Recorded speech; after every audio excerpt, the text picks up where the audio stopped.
ধন, সম্পত্তি, এগুলো আসলে কি? এগুলো শুধু সেই মূল্য যার দ্বারা আমরা কোনো কিছু অর্জন করতে পারি। এবার এই ধনের দ্বারা এই সংসারে অনেক কিছু লাভ করা সম্ভব, কিন্তু সেই সব কিছুই শুধুমাত্র ভৌতিক বস্তুই হবে, ভৌতিক সামগ্রী, ভৌতিক সুবিধা। অর্থাৎ আপনার কাছে যতই ধন থাকুক, তা আপনাকে শান্তির ঘুম এনে দিতে পারবে না, আপনাকে জীবনের বাস্তব সুখের অনুভূতি লাভ করাতে পারবে না, কারণ এগুলো ভৌতিক ধন। এ ভৌতিক বস্তুই অর্জন করাতে সক্ষম। বাস্তবিক ধন কি? যদি এই প্রশ্ন আপনার মনে আসে, তাহলে তার উত্তর আমি আপনাকে দেব একটা উদাহরণের মাধ্যমে। কখনো আপনি শুনে থাকবেন যে একজন পিতা আজীবন অনিষ্ট করেন, অনর্থ করেন, খারাপ কাজ করেন শুধু ধন অর্জনের জন্য। তিনি ভাবেন যে আমি ধন অর্জন করব আর নিজের সন্তানকে একটা উজ্জ্বল ভবিষ্যৎ প্রদান করব, একটা সুখ স্বাচ্ছন্দ্যময় জীবন দান করব। এবার সন্তান যখন জন্ম লাভ করে, তখন সে ভাগ্যের জোরে সেই ধন ভোগ করে। যেরকম সে পায় সেরকমই তার ব্যবহার সে করে। কখনো আপনি এটাও দেখে থাকবেন যে সেই সন্তান সমস্ত ধন নষ্ট করে ফেলে, আর সেই পিতা যিনি সমস্ত ধন সঞ্চয় করেছেন, যিনি সেই ধনের প্রভু, আজ সেই ধনের প্রহরী হয়ে রয়েছেন। এবার এরকম কেন হয়? এরকম তখনই হয় যখন সেই পিতা বুঝতেই পারেন না যে তার জীবনের আসল ধন কি। সেই আসল ধন তার সন্তানকে সে দিতেই পারে না। যদি পিতা তার সন্তানকে কর্মের জ্ঞান দিতে পারেন, উচিত কোনটা অনুচিত কোনটা সেই শিক্ষা দিতে পারেন, সংস্কারের প্রকৃত শিক্ষা দিতে পারেন, তবে সেটা ধনের থেকে অনেক বেশি গুরুত্বপূর্ণ। এটাই হলো জীবনের বাস্তব ধন।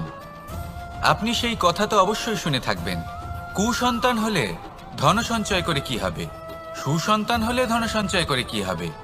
সন্তান যদি কুপুত্র হয় তাহলে সব নষ্ট করে ফেলবে, আর সন্তান যদি সুপুত্র হয় তাহলে ধন থাকুক না থাকুক, সে নিজেই কর্মের পথে অগ্রসর হয়ে ধন অর্জন করবে আর নিজের জন্য এক উজ্জ্বল ভবিষ্যৎ গড়ে তুলবে। তাই সন্তানকে সম্পদ দেওয়ার আগে কর্মের জ্ঞান দান করুন, সুশিক্ষা দিন, কারণ এটাই হলো জীবনের প্রকৃত ধন। আসুন আর আমার সাথে ভালোবেসে বলুন, রাধা রাধা। বিগত দিনের কিছু কথা মনে পড়ে গেল, এক অদ্ভুত ঘটনা যা অমূল্য শিক্ষা দিয়ে যেতে পারে। বিষয় হলো যক্ষের সাথে যুধিষ্ঠিরের কথোপকথন। একবার যক্ষ যুধিষ্ঠিরকে জিজ্ঞেস করলেন, ওনাকে বললেন যে আমার কিছু প্রশ্নের উত্তর যদি আপনি দিতে পারেন, তাহলে আমি আপনার বাকি ভ্রাতাগণকে আবার জীবিত করে তুলব। সেগুলোর মধ্যে খুব গুরুত্বপূর্ণ আর কঠিন একটা প্রশ্ন ছিল, এই সংসারের সব থেকে শ্রেষ্ঠ আশ্চর্য কোনটি? এই প্রশ্ন আমি আপনাকে জিজ্ঞেস করছি। এবার কেউ বলবেন স্বর্ণ দ্বারা নির্মিত লঙ্কা, এটি হলো সংসারের সব থেকে বড় আশ্চর্য। কেউ বলবেন বরফে ঢাকা সেই পর্বত যা আকাশ স্পর্শ করে। কেউ বলবেন সেই সমুদ্র যার গভীরতা মাপা অসম্ভব ব্যাপার। কেউ বলবেন সেই বায়ু যা আমরা দেখতে পাই না, কিন্তু তা আমাদের জীবন দান করে। সংসারের সব থেকে বড় আশ্চর্য কি, সেই প্রশ্নের উত্তর যুধিষ্ঠির দিয়েছিলেন, আর তা ছিল শ্রেষ্ঠ উত্তর এবং উচিত। উনি বলেছিলেন যে সংসারে প্রতিদিন কোনো ব্যক্তি জন্ম লাভ করেন আর কোনো ব্যক্তি মৃত্যুও লাভ করেন। এবার এই কথাটা সবাই জানেন, সবাই বোঝেন যে যখন জন্মেছি তখন কোনো একদিন আমিও অবশ্যই মৃত্যু লাভ করব। এবার যখন এই কথা প্রত্যেকটা মানুষ জানেন, তখন কেন প্রত্যেক মানুষ এই চিন্তায় থাকেন, এই নিয়ে কষ্ট পান, এই নিয়ে ব্যাকুল হয়ে থাকেন যে উনি একদিন মৃত্যু লাভ করবেন, তার থেকে দূরে পালাতে চেষ্টা করেন, বলেন যে আমি মৃত্যু লাভ করতে চাই না। কেন? যেখানে কোনো না কোনো দিন এটা অবশ্যই হবে। এ হলো ব্রহ্ম সত্য। এই যে ব্যাকুলতা, এই ভয়, এই যন্ত্রণা, এই চিন্তা তার মনকে বাঁচতেই দেয় না, এই জীবন অনুভবই করতে দেয় না। সেই জন্য এই চিন্তা, ব্যাকুলতা, ভয় এসবের কি লাভ? কোনো লাভ নেই। সেই জন্য যতক্ষণ জীবনযাপন করছেন, প্রত্যেক মুহূর্ত যেন শ্রেষ্ঠ হয়, আনন্দময় হয়, প্রেমের দ্বারা পরিপূর্ণ হয়, সেই চেষ্টা করুন। চেষ্টা করুন যাতে আপনি যে কাজ করছেন তার দ্বারা যেন অন্যের মঙ্গল হয়, এই প্রচেষ্টাই আপনার জীবনকে প্রসন্নতা আর প্রেম দ্বারা ভরিয়ে তুলবে। এই মন সুপ্রসন্ন হয়ে বলবে, রাধা রাধা। জীবনে দুই ধরনের আবেগ রয়েছে যার কোনো মূল্য নেই। আমার কথার অর্থ এটা নয় যে এদের কোনো গুরুত্ব নেই, গুরুত্ব যথেষ্টই রয়েছে, শুধু এদের জন্য আপনাকে কোনো মূল্য দিতে হয় না। প্রথম আবেগ হলো আনন্দ, প্রসন্নতা। এটা আপনি যে কোনো জায়গায় খুঁজে পেতে পারেন যদি আপনি খুঁজে পেতে চান। আপনি কোনো পুষ্পের সৌন্দর্য দেখে প্রসন্ন হতে পারেন। বায়ুর কারণে যখন একটি বৃক্ষ শিহরিত হয় সেটা দেখে আপনি প্রসন্ন হতে পারেন। একটা ছোট্ট শিশুর কলরব শুনেও আপনি প্রসন্ন হতে পারেন।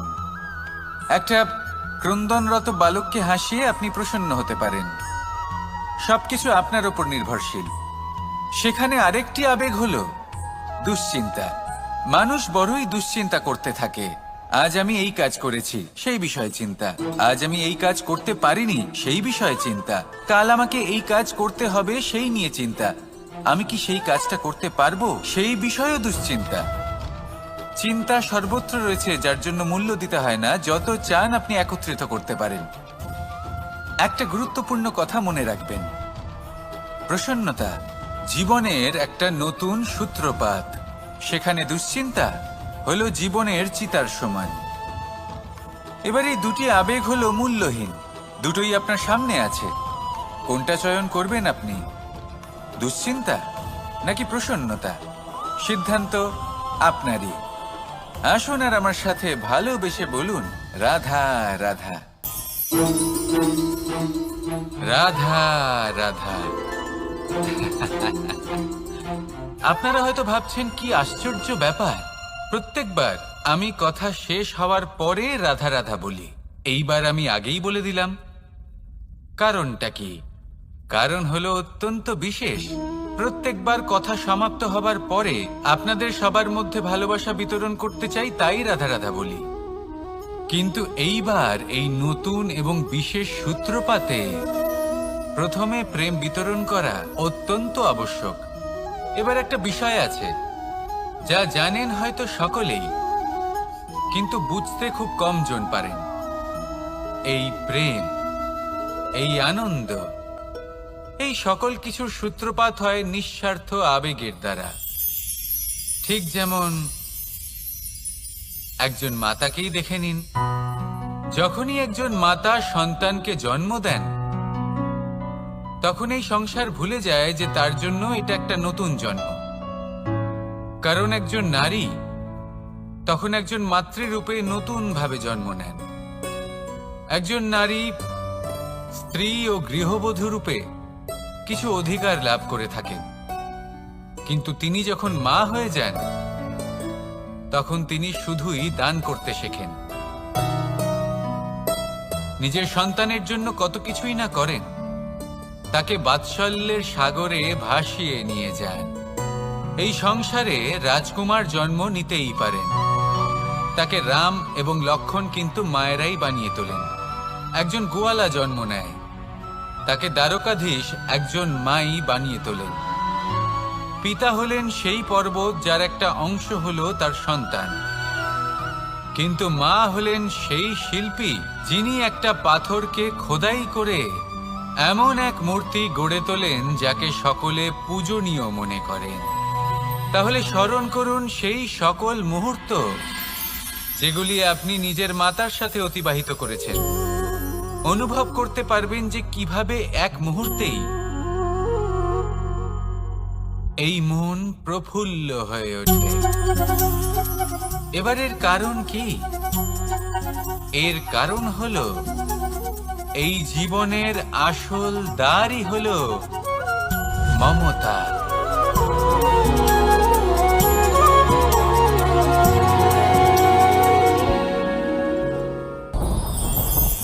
আমার জীবনে পরিচয় হয়েছে অনেক ব্যক্তির সাথে, ভিন্ন ভিন্ন ধরনের মানুষ। এনাদের সাথে আলাপ হয়ে খুব ভালো লেগেছে, অনেক শিক্ষাও লাভ করেছি। আমি তাদের সাথেও আলাপ করেছি যারা অনেক উচ্চ স্তরে পৌঁছে গেছেন, আবার তাদের সাথেও যারা নিজেদের জীবনে বিশেষ কিছু করতে পারেননি। তাদের সাথেও পরিচয় হয়েছে যারা সফল, আবার তাদের সাথেও যারা অসফল। এবার এই সবই একই রকম মনে হয়। এদের মধ্যে পার্থক্য শুধুই মানসিকতার। যখনই কোনো অসফল ব্যক্তির সাথে পরিচয় হয়েছে, তখনই দেখেছি তাদের কাছে সবসময় একটা অজুহাত রয়েছে যে কেন তারা সফল হতে পারেননি। কখনো তারা দোষ দিয়ে থাকেন তাদের ভাগ্যকে, তাদের পরিস্থিতিকে, দোষারোপ করতে থাকেন তাদের মাতা পিতাকে, আত্মীয়দের, বন্ধু বান্ধবদের। কোনো না কোনো অজুহাত সবসময় এদের কাছে থাকে যে কেন তারা সফল হতে পারেননি। সেখানেই যখন সফল ব্যক্তির সাথে পরিচয় হয়, তাদের কাছে সবসময় একটা কারণ থাকে যে কিভাবে এই সমস্যাগুলির ঊর্ধ্বে উঠে সাফল্য লাভ করা যায়। আর সেই কারণ হলো যে যাই হয়ে যাক না কেন, জীবনে এগোতে থাকুন আর আমার সাথে ভালোবেসে বলুন রাধা রাধা। অ দিয়ে অন্ত, আ দিয়ে আরম্ভ, এই দুইয়েরই রাশি সমান। যদি আপনি মন দিয়ে দেখেন তবে দেখবেন এদের সম্পর্ক খুবই নিবিড়। কিভাবে? যখন কোনো কিছু শুরু হয় এটা নিশ্চিত হয়ে যায় যে তা সমাপ্তও হবে। আরম্ভই যদি না হয় তা সমাপ্তও হবে না। যা আরম্ভ হয়েছে তার সমাপ্তি হলো অবশ্যম্ভাবী। এটাই হলো প্রকৃতির নিয়ম, একে এড়ানো যায় না। এবার এই কথা আমরা সকলে জানি। এবার মানুষ কি ভাবে যে সমাপ্তির পরে কি হতে পারে, এর উত্তর তাদের কাছে নেই। তাদের উচিত অন্য কোনো বিষয় ভাবা যা বেশি গুরুত্বপূর্ণ। এবার মানুষ এটা জানে না যে মৃত্যুর পরে কি হতে পারে, কিন্তু এই কথা অবশ্যই জানে যে জন্ম থেকে মৃত্যু পর্যন্ত এই সময়, যাকে আমরা জীবন বলে থাকি, এই সময় আমরা কর্ম করতে পারি। এই কথা তো আমরা জানি।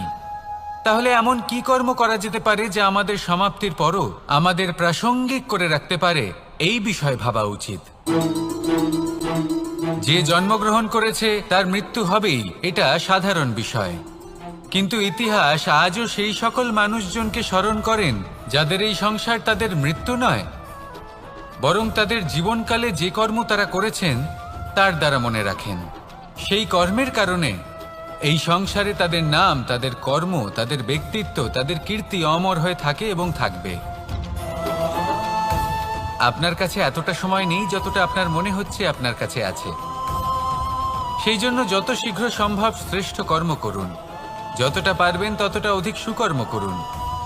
এই সংসারে নিজেকে অমর করে তুলুন আপনার মৃত্যুর পরেও, আর আমার সাথে ভালোবেসে বলুন রাধা রাধা। দীপাবলি আমাদের সবথেকে বড় উৎসব। শ্রীরাম রাবণকে পরাস্ত করে 14 বছরের বনবাস কাটিয়ে আবার অযোধ্যায় ফিরে এলেন অমাবস্যার রাত্রে। অযোধ্যায় সবাই খুব প্রসন্ন ছিলেন, খুবই উৎসাহিত ছিলেন। অযোধ্যায় সহস্র প্রদীপ প্রজ্বলিত করা হয়েছিল এই উৎসবে। একে আমরা দীপাবলি বলে থাকি। এবার এই বিষয়ে আমরা সকলে জানি। আপনি কি এটা জানেন যে শ্রীরাম বাস্তবে অমাবস্যার এক রাত আগেই অযোধ্যায় পৌঁছে গেছিলেন?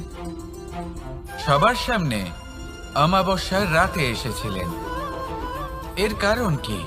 শ্রীরাম প্রমাণ করতে চেয়েছিলেন যে যে কোনো সময়, দিন হোক বা রাত, শুভ বা অশুভ হয় না। শুভ অশুভ কিছু থাকলে তা হলো মানুষের চিন্তা, তার ভাবনা, তার নির্বাচন আর তার কর্ম। নিজেই দেখে নিন।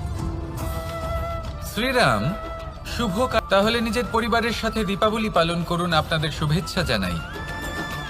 আসুন আর আমার সাথে ভালোবেসে বলুন রাধা রাধা। এবার এরকম কেন হয়? এরকম তখনই হয় যখন পিতা বুঝতেই পারেন না যে তার জীবনের আসল ধন কি। সেই আসল ধন তার সন্তানকে সে দিতেই পারে না। যদি পিতা তার সন্তানকে কর্মের জ্ঞান দিতে পারেন, উচিত কোনটা অনুচিত কোনটা সেই শিক্ষা দিতে পারেন, সংস্কারের প্রকৃত শিক্ষা দিতে পারেন, তবে সেটা ধনের থেকে অনেক বেশি গুরুত্বপূর্ণ। এটাই হলো জীবনের বাস্তব ধন। আপনি সেই কথা তো অবশ্যই শুনে থাকবেন, কুসন্তান হলে ধন সঞ্চয় করে কি হবে, সুসন্তান হলে ধন সঞ্চয় করে কি হবে। সন্তান যদি কুপুত্র হয় তাহলে সব নষ্ট করে ফেলবে, আর সন্তান যদি সুপুত্র হয় তাহলে ধন থাকুক না থাকুক সে নিজেই কর্মের পথে অগ্রসর হয়ে ধন অর্জন করবে আর নিজের জন্য এক উজ্জ্বল ভবিষ্যৎ গড়ে তুলবে।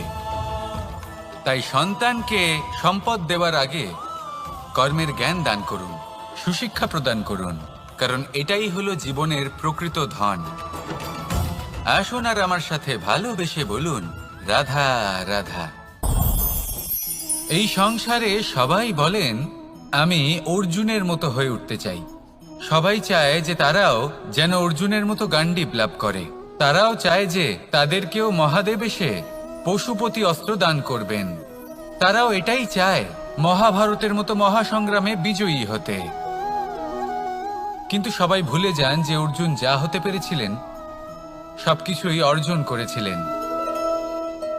যদি আপনিও অর্জুনের মতো গান্ডীব লাভ করতে চান তবে আপনাকেও তার মতোই শ্রেষ্ঠ কাঠ নির্বাচন করতে হবে। সেই কর্ম আপনাকেই করতে হবে। তার প্রত্যঞ্চা যাতে তীব্র হয় তার জন্য আপনাকে সর্বশ্রেষ্ঠ দড়ি খুঁজে বের করতে হবে। আপনার বাণ যাতে ঘাতক হয় সেই জন্য আপনাকে নতুন নতুন ধাতু খুঁজে বের করতে হবে। সেই শিক্ষা আপনাকে লাভ করতে হবে, তবেই আপনার ইচ্ছে পূর্ণ হবে। অর্জুন হওয়া বড়ই সরল যদি আপনি কিভাবে অর্জন করতে হয় তা জানেন। শুধুমাত্র স্বপ্ন দেখেন যারা, তারা কখনোই অর্জন করতে পারবেন না। কিন্তু যদি কেউ অজ্ঞাতবাস ভোগ করতে পারে, যদি কেউ লাক্ষাগৃহ থেকে পালিয়ে বাঁচতে পারে, যদি কেউ কঠোর তপস্যা করতে পারে, প্রতীক্ষা করতে পারে এবং পরিশ্রম করতে পারে, তাহলে সে অর্জুন অবশ্যই হয়ে উঠবে। যদি আপনি অর্জুন হয়ে উঠতে চান তাহলে কর্ম করতে শিখুন আর আমার সাথে ভালোবেসে বলুন, রাধা রাধা। পাণ্ডবরা বন থেকে এসেছিলেন। ওনাদের কাছে না কোনো ধন ছিল, না কোনো সম্পদ, না বিদ্যা। নিজের পরিশ্রমের দ্বারা ওনারা বিদ্যা অর্জন করেছিলেন আর তার দ্বারাই সম্পদ অর্জন করলেন আর ধনও অর্জন করলেন। এই পাণ্ডব ছিলেন অত্যন্ত কুশল এবং শক্তিশালী।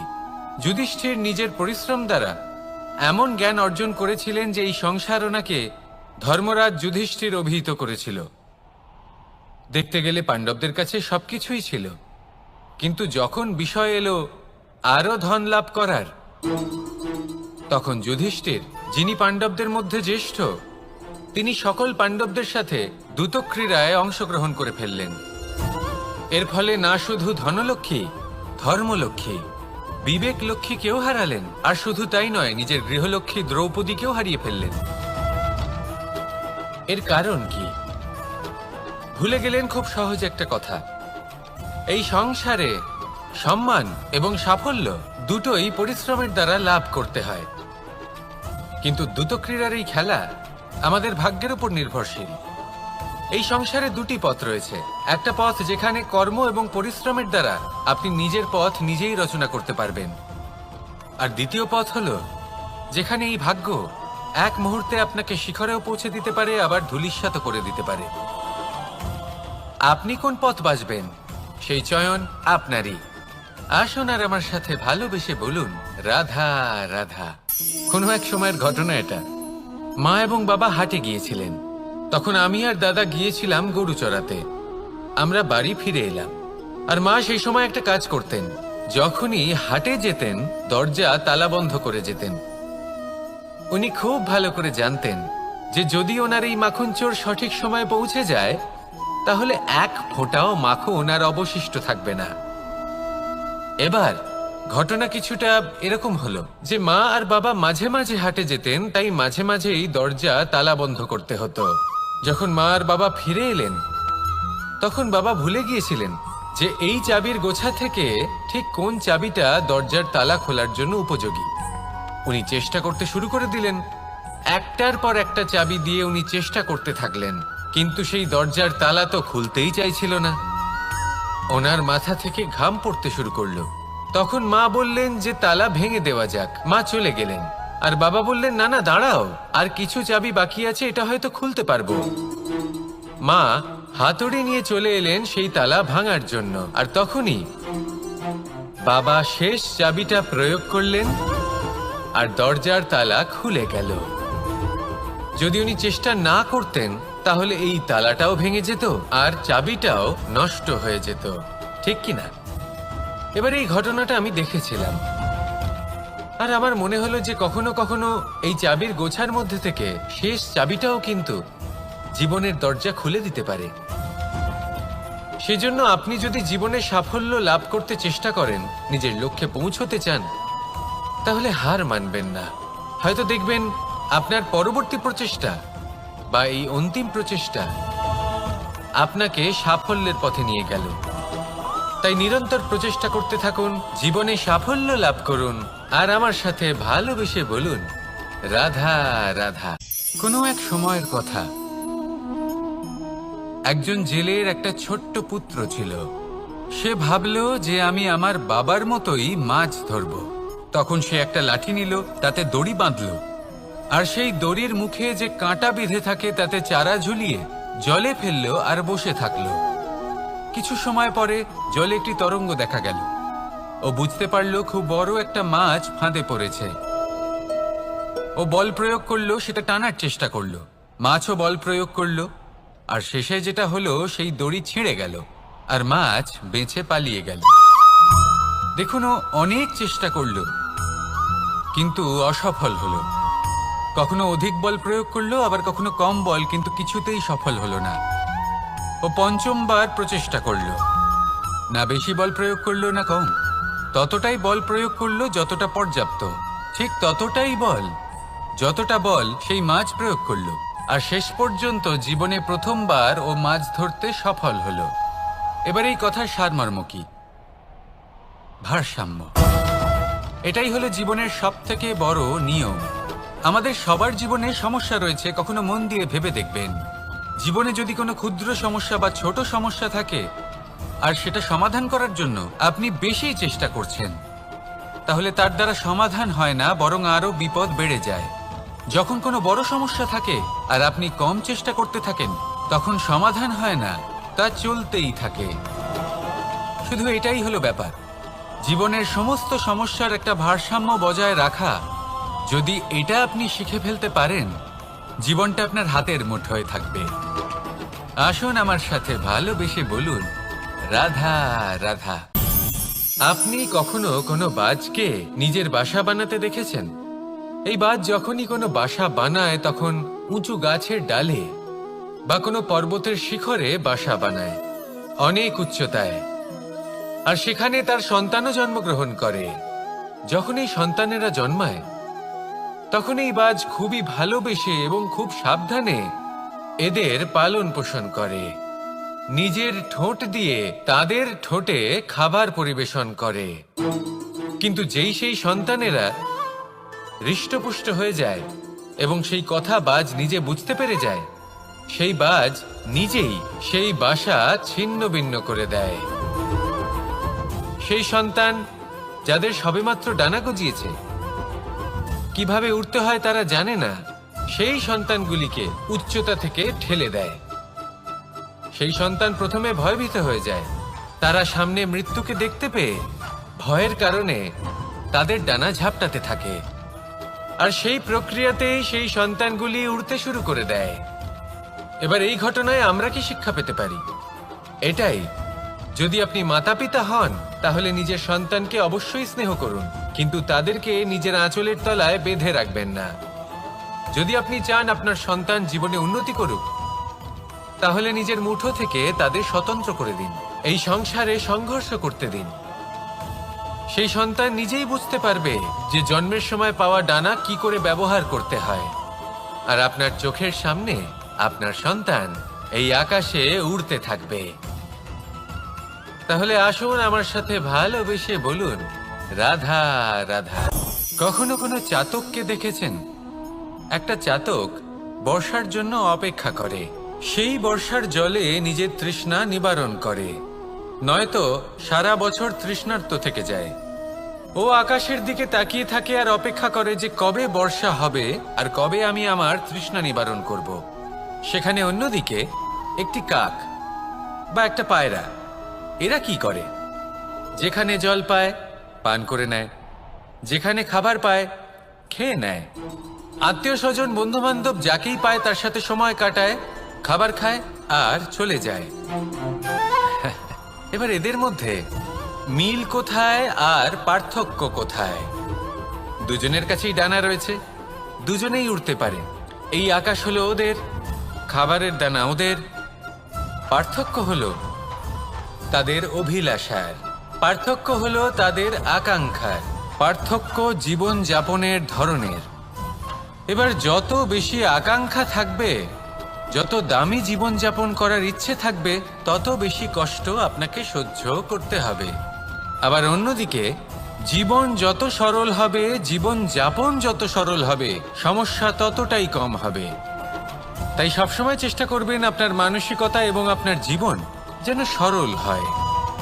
ভালোবাসতে থাকুন। যদি কেউ আপনাকে ভালোবাসে, তাকেও আপনি ভালোবাসা ফিরিয়ে দিন।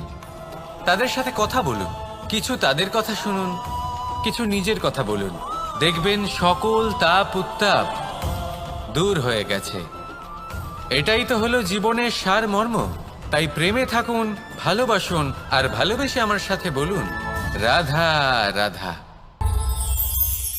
একবার একজন সাধক ওনার শিষ্যদের একটা কাজ দিলেন। একটা দুর্লভ জড়িবুটি নিয়ে আসতে বললেন। এতটাও কঠিন কাজ সেটা ছিল না, কারণ সকল শিষ্য জানতেন যে এই দুর্লভ জড়িবুটি কোথায় পাওয়া যায়। পর্বতের শিখরে। কঠিন কাজ কোনটা? সেখানে পৌঁছনোর সেই পথ, যা ছিল কাঁটায় জর্জরিত, পাথরে পরিপূর্ণ, যেখানে পিছলে পড়ার আশঙ্কা রয়েছে এবং গভীর ক্ষত পেতে পারে সবাই। এবার বেশ কয়েকজন শিষ্য গেলেন, তার মধ্যে কয়েকজনই সেই জড়িবুটি নিয়ে আসতে পারলেন। কারণটা কি ছিল? কিছু শিষ্যের মনোযোগ ছিল শুধুমাত্র লক্ষ্যের দিকে, অর্থাৎ পর্বতের সেই শিখরে। কিছু শিষ্যের মনোযোগ ছিল পথের এই সংকটগুলির ওপর। কিছুজন নিজের সমস্ত মনোযোগ, সমস্ত শক্তি কেন্দ্রীভূত করলেন শুধুমাত্র লক্ষ্যের দিকে। বাকিরা মনোনিবেশ করলেন এই সংকটের থেকে নিজেকে বাঁচাতে। কিন্তু যাদের মনোযোগ শুধু লক্ষ্যের দিকে ছিল, শুধু তারাই জড়িবুটি নিয়ে আসতে পারলেন। কারণ কি ছিল? একটা সহজ ব্যাপার যা আমাদের বুঝতে হবে। আমরা যদি লক্ষ্যে পৌঁছতে চাই, তাহলে বিপদের সম্মুখীন তো আমাদের হতেই হবে, আর কোনো বিকল্প নেই। যন্ত্রণাও হবে, পায়ে কাঁটাও হয়তো ফুটতে পারে, হয়তো পড়েও যেতে পারেন, হয়তো রক্তপাতও হতে পারে। কিন্তু তার সাথেই সাফল্য অর্জনের যে আনন্দ, সেটাও পাওয়া যায়। সেই জন্য নিজের মনোযোগ সবসময় লক্ষ্যের দিকে রাখুন, পথের সেই বিপদগুলির দিকে নয়। সত্যি কথা বলতে, এই বিপদ এটা কিছুক্ষণের, আজ আছে কাল নাও থাকতে পারে। কিন্তু যদি লক্ষ্যকে প্রাপ্ত করতে পারেন, তাহলে তার আনন্দ আপনার সাথে সারা জীবন রয়ে যাবে। তাহলে লক্ষ্য প্রাপ্ত করুন আর আমার সাথে ভালোবেসে বলুন, রাধা রাধা। আমরা কখন উচিত কাজ করি, কখন অনুচিত কাজ করি, কখন পুণ্য করি আর কখন পাপ করি, কখন ন্যায়ের পথে চলি আবার কখন অন্যায়ের পথে চলি, তা দুজন ব্যক্তি বুঝতে পারেন, পরমাত্মা আর অন্তরাত্মা। এবার প্রত্যেক মুহূর্তে কি হয় পরমাত্মা সবই জানেন, তার কাছে কিছুই গোপন নয়। কিন্তু প্রত্যেক মুহূর্তে আপনার কি করা উচিত, সেটা উনি এসে আপনাকে বলতে পারবেন না। সেই জন্য আমাদের ভেতরে অন্তরাত্মা আছে, আমাদেরই চেতনার একটি অংশ। একবার চোখ বুঝে দেখুন, অন্তরাত্মার মধ্যে নিমজ্জিত হয়ে ভাবুন আর বোঝার চেষ্টা করুন। এই অন্তরাত্মা সবসময় আপনাকে শুভ কাজ করার জন্য প্রেরিত করেন আর অশুভ কাজ করা থেকে বিরত করেন। এই অন্তরাত্মার কথা মানতে থাকুন, পরমাত্মা সবসময় আপনার কাছেই পাবেন। আসুন আর আমার সাথে ভালোবেসে বলুন, রাধা রাধা। মানুষের জীবনে দুই ধরনের আবেগ থাকে যা চিরকাল তার সাথে বসবাস করে। প্রথম, স্বপ্ন। দ্বিতীয়, অজুহাত। মানুষ হাজার হাজার স্বপ্ন দেখতে পারে। আমাকে এই কাজ করতে হবে, আমাকে ওখানে ঘুরতে যেতে হবে, আমায় জীবনে এই অসম্ভব কাজ বাস্তবায়িত করে দেখাতে হবে, আদি ইত্যাদি। এবার ঠিক যেমন স্বপ্ন দেখেন সেইভাবে অজুহাতও খুঁজে নিয়ে আসেন। আমি এই স্বপ্ন পূরণ করতে পারলাম না, কারণ আমাকে কেউ সাহায্যই করল না, কারণ আমি দুর্বল হয়ে পড়েছিলাম, কারণ আমার কাছে সময়ই ছিল না, আদি ইত্যাদি। এবার সাফল্য এবং অসফলতার মাঝখানে এই ধরনের সংঘর্ষ হতে থাকে। সাফল্য তখন লাভ করা সম্ভব যখন আপনার স্বপ্ন আপনার অজুহাতের থেকে অনেক বড় হয়, আর অসফলতা তখন পাবেন যখন আপনার অজুহাত আপনার স্বপ্নের থেকে অনেক বড় হয়। আপনি যদি সাফল্য লাভ করতে চান তাহলে চেষ্টা করতে থাকুন, পরিশ্রম করুন। যদি অসফল হন তাহলে ভয়ভীত হওয়ার কোনো প্রয়োজন নেই। নিজের ভুল বুঝুন, তাকে শুধরে নিন, আবার চেষ্টা করুন। কিন্তু যদি নিজের জীবনে অজুহাত নিয়ে আসেন তখন স্বপ্ন কখনো পূরণ হবে না। আসুন আমার সাথে ভালোবেসে বলুন, রাধা রাধা।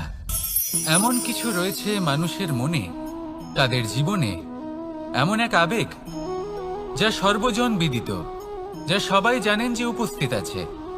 সেটাকে আমরা সমস্যা বলে থাকি।